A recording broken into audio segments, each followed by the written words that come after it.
ni kodi ambazo zinakuza biashara na zinakuza mapato nchini. Lakini jengine zitutoshe tuendelee kuongeza wigo wetu wa ukusanyaji.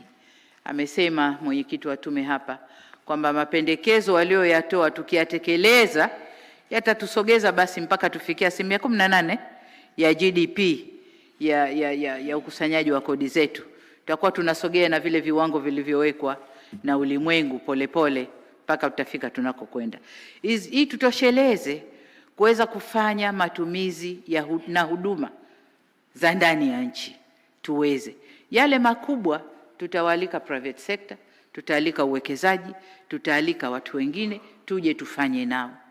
Tunarekebisha sera yetu ya PPP, Public Private Sector Partnership. Tunakwenda kuifanyia marekebisho na yenyewe ili mambo makubwa tufanye na private sector, lakini yale ya ndani, maji, umeme, elimu, barabara, maintenance zake na nini, yote tuwe tuna pesa ya kutosha tuweze kufanya wenyewe badala ya kunyosha mabakuli na kuomba.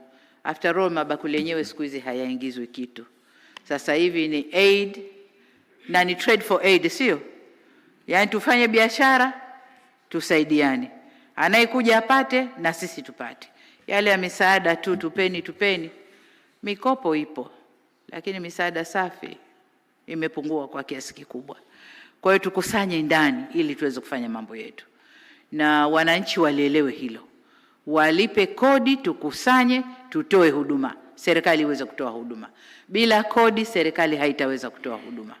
Kwa hiyo wale wasimamizi wa kodi, na baada ya kufanya marekebisho yaliyopendekezwa hapa, mapendekezo yaliyotolewa, twende tukakusanye kodi tuweze kufanya maendeleo yetu ya ndani. Lakini pia huu ni msingi mzuri wa safari yetu ya Dira 2050. Tunajenga msingi imara ili tuweze kukusanya na tuweze kuitekeleza dira yetu kwa yale ambayo yanatuwajibikia sisi kama serikali kuyatekeleza. Waheshimiwa, kama mlivyosikia, mapendekezo yaliyotolewa na tume ni mengi, 284. Nataka niseme mbele yenu tumeyapokea na utekelezaji wake utahitaji uchambuzi na maandalizi ya kina. Hapo kuna marekebisho ya sheria kadhaa, kuna marekebisho ya taasisi, kuna investment za awali, initial cost katika kutekeleza haya lazima iwepo. Kuna mambo yametajwa huku mbele ambayo lazima tuyafanyie kazi. Kama tulivyosema, marekebisho haya au mapendekezo haya yanatupeleka kwenye sera na sheria za kodi ambazo zitakuwa zinalinda uchumi wetu. Zisitumie fedha nyingi kusimamia kusanya kodi, lakini zisimamie ukusanyaji mwingi wa kodi. Lakini pia kuna gharama za awali ambazo tutaziingia. Tumesikia hapa kuna kazi ya kuweka makamera, kuweka maafisa maalumu ambao wawekewe kamera wasije wakakusanya kidogo, wawe wanaonekana. Lakini kuna AI systems ambazo itabidi kuziinstall tuweze kuweka. Kuna masuala ya mawakala yametajwa hapa, masuala ya elimu kwa mlipa kodi, lakini elimu pia kwa wakusanya kodi. Hapa lazima elimu iende kwa wote wawili. Kwa hiyo gharama za awali za kutekeleza mapendekezo haya zitakuwepo, lakini gharama hizi zitakwenda kurudi kama tutatekeleza vyema mapendekezo tulioletewa. Kwa hiyo niwapongeze tena tume kwa haya ambayo mmetuletea, lakini niseme kwamba tunahitaji uchambuzi wa kina na tutajipanga utekelezaji kwa maeneo matatu au vipindi vitatu vya muda mfupi sana, yale ambayo hayataki maneno mengi na mambo ambayo lazima yabadilike kwa haraka. Hayo yatakuwa muda mfupi, lakini muda wa kati na muda mrefu. Na tunaposema muda mrefu sio mpaka 2050, hapana.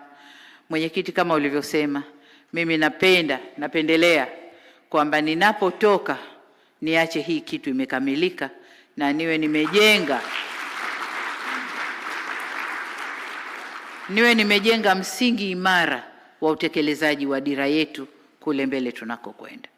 Niwasihi wenzangu katika serikali, lakini pia wafanya biashara, wajasiriamali, kama alivyosema mwenyekiti, kwenye mabadiliko yoyote kuna maudhi, kuna makero, mabadiliko yanauma. Kwa muda mrefu nimesema hapa, miaka 35 nyuma tulikuwa tunakwenda na mtindo wa kodi ambao tulikuwa nao.